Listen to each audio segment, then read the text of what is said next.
Hey y'all, it's Samantha. As you saw throughout our trip, my project was to film our activities in Costa Rica and put them together into a video. That felt like a lot of work, but in the end, it did make me think critically about what the essence of our study abroad experience is, and I had fun running through the forest with a GoPro. I'm sure all of y'all want to see the final video, so I put a link to it in the description. But first, you gotta watch this final presentation video and leave some comments. Okay, on to the process. So first, let's look at my filming equipment and talk about how their features and limitations affected how I document it. My Sony a6100 is pretty versatile in that it can change the ISO manually, and then I can also zoom in. Its primary weakness is that there's no image stabilization. You can really tell that my hands are shaking in a lot of clips. And then it also takes a couple seconds to turn on and off. So if I really need to get a shot, it'll take a hot sec. And I still have to focus and adjust the settings in that way. And also, I don't have a waterproof case for my Sony. And then we have Dr. Pulte's GoPro Hero 3. It's a pretty straightforward camera to use with pretty good image stabilization and a waterproof case. It doesn't have as many video capture customization settings, and then it has a pretty low battery life, so it makes it difficult to actually take it out in the field by itself. And then sometimes it can be difficult to press the buttons in the case, which makes it hard to get that shot. And then what's super cool is that I got to play with the Department's GoPro Max, so it has some really great image stabilization. So it is smooth sailing. And then there's also just enough video capture customization so that way you can compensate for when the environment has different lighting situations. And then it has a waterproof case. It also has a front and back camera, but I didn't really utilize that as much. Didn't really take any selfie kind of videos. I was mainly focusing on filming the group. The only downside is that it's a pain to navigate its past files, and then it's very easy to accidentally switch between video and photo mode. And then we have a bunch of GoPro accessories. My intention was to hand off the two GoPros to different folks throughout the trip to help me film, but I realized that it might take a lot of explaining to teach someone how to use the GoPros, and then I'll also explain what kind of shots I was looking for. So the folks who tried to help me out on day 2 didn't have much direction. I also realized that each of the cameras I brought had a different strength that I wouldn't be able to utilize if I handed off the cameras. So to avoid more stress for all parties, I decided to do all the filming myself. No worries though, more fun for me. Usually when I start a project, I make a storyboard of each of the key images in the story I want to tell, or at least make a list of what I think I need to capture. So I tried to make a list of what I thought we'd see each day based on the itinerary. If we're hiking, I know I need to get shots of the class moving, the guide explaining, the canopy, and anything else special about the location. The shot lists here are obviously not super detailed because I don't completely know what each day has in store, but it's a start. It's always a good idea to get more footage than you think you'll need. So every time you point the camera, even at seemingly the same scene, each of the takes has a different kind of potential. So 9 takes of the hanging bridges at Arenal, and one of them ends up being the better fit for the final video.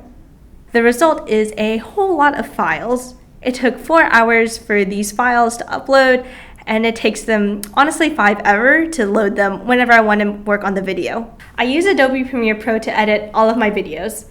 So to start this one, I created bins to organize the video clips, music, and sequences. Bins are basically like folders. So here I have the clips for each of the day organized into bins. The sequence is a timeline for all the clips. Here I'm using sequences so that I can edit all the clips from one activity at a time. For each activity sequence, chronological organization is a good starting point. Once I got all the duckies in a row, I shift to what kind of relationships I can create by putting certain clips together. I tend to look for 2 to 4 second chunks for each new scene or part of the activity. Having a variety of clips gives more of those opportunities to make those graphic and conceptual matches, like, aha, that's kind of clever. For example, a shot of walking up behind Kelsey and La Selva to a shot of walking down behind Chloe and Simone at La Fortuna to transition between those two places. Another example is a shot of Ashley looking up through this tree, which contrasts with the shot of going down the waterfall.